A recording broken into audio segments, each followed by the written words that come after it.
दोस्तों इसकी डेफिनेशन होती है cell is the smallest basic living structural and functional unit of the body. मतलब कि दोस्तों सेल शरीर की सबसे स्मॉलेस्ट बेसिक जीवित स्ट्रक्चरल और फंक्शनल यूनिट है। कोशिकाओं से मिलकर ही हमारा यह शरीर बना है। दोस्तों सेल की खोज सबसे पहले रॉबर्ट हुक ने 1665 में सेल की खोज की थी। तो अब हम बात करने वाले हैं सेल वॉल के बारे में। दोस्तों इसकी डेफिनेशन होती है it is the external boundary of the living cell. मतलब दोस्तों यह जीवित कोशिका की बाहरी सीमा है। Cell wall is made of lipid and protein. मतलब दोस्तों सेल वॉल होती है वह लिपिड और प्रोटीन से बनी होती है। The cell wall allow diffusion of cell inside and outside the cell. मतलब सेल वॉल कोशिका के अंदर और बाहर सब्सटेंस के डिफ्यूजन की अनुमति देता है। दोस्तों अब हम बात करने वाले हैं माइटोकॉन्ड्रिया के बारे में। दोस्तों की डेफिनेशन वो होती है mitochondria are known as power house of cell.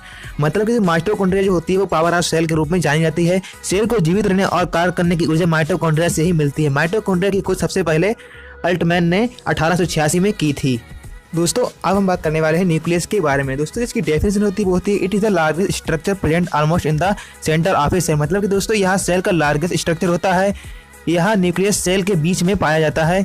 Nucleus main काम होता है कि सेल को कंट्रोल में करना। तो जो न्यूक्लियस होता है उसमें दो चीजें कंटेन होती हैं, पहला तो न्यूक्लियोलस, दूसरा क्रोमाटिन। दोस्तों अब हम बात करने वाले हैं न्यूक्लियोलस के बारे में। दोस्तों इसकी डेफिनेशन होती है it is a highly coiled filamentous structure present in the nucleus. It is not surrounding by a membrane but contains numerous granules. मतलब कि दोस्तों यह न्यूक्लियस में प्रेजेंट एक अत्यधिक कॉइल्ड फिलामेंटस स्ट्रक्चर है। यह मेम्ब्रेन के आसपास नहीं होते हैं लेकिन इनमें न्यूमेरस ग्रेनुअल्स होते हैं। यह सबसे अच्छी तरह से राइबोसोम बायोजेनेसिस की साइट के रूप में जाना जाता है। दोस्तों अब हम बात करने वाले हैं क्रोमाटिन के बारे में। दोस्तों इसकी डेफिनेशन होती है these are fibrous threads present in nucleus. They are composed of DNA and proteins.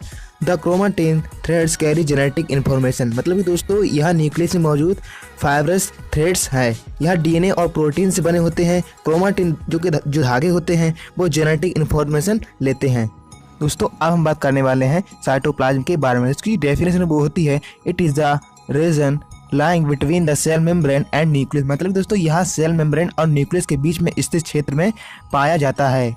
The cytoplasm contains cell organelles like endoplasmic reticulum, Golgi apparatus, mitochondria, lysosomes. मतलब कि दोस्तों साइटोप्लाज्म में सेल ऑर्गेनेल्स होते हैं जैसे endoplasmic reticulum, Golgi apparatus, mitochondria, lysosome etc. दोस्तों अब हम बात करने वाले हैं माइक्रोसोम्स के बारे में। दोस्तों इसकी डेफिनेशन होती है they are extremely small bodies present in the cytoplasm. They can be separated by centrifuging a tissue homogenate at very high speed. मतलब दोस्तों यहाँ साइटोप्लाज्म में मौजूद बहुत स्मॉलेस्ट बॉडीज के होते हैं।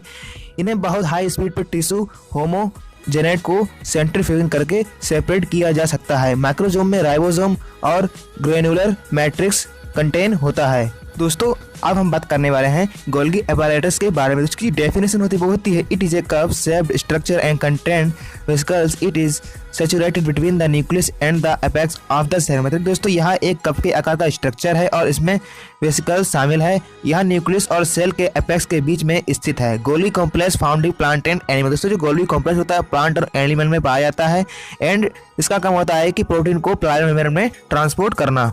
दोस्तों अब हम बात करने वाले हैं टाइप्स ऑफ सेल्स के बारे में। तो सेल होती है वो दो प्रकार की होती है। पहला यूकैरियोटिक सेल। उसकी डेफिनेशन होती है cell that grow completely are called eukaryotic cell. कोशिकाएं जो पूर्ण रूप से विकसित होती हैं उन्हें यूकैरियोटिक कोशिकाएं कहते हैं। This cell are found in plant and animal. दोस्तों यह सेल जो होती है वह प्लांट और एनिमल में पाई जाती है। A complete nucleus is found in this cell. मतलब दोस्तों इस सेल में पूरी तरह से कंप्लीट न्यूक्लियस पाया जाता है। दोस्तों अब हम बात करने वाले हैं प्रीकैरियोटिक सेल्स के बारे में। इसकी डेफिनेशन होती है it is a simple structure. यह सिंपल स्ट्रक्चर वाली सेल होती है। There is no clear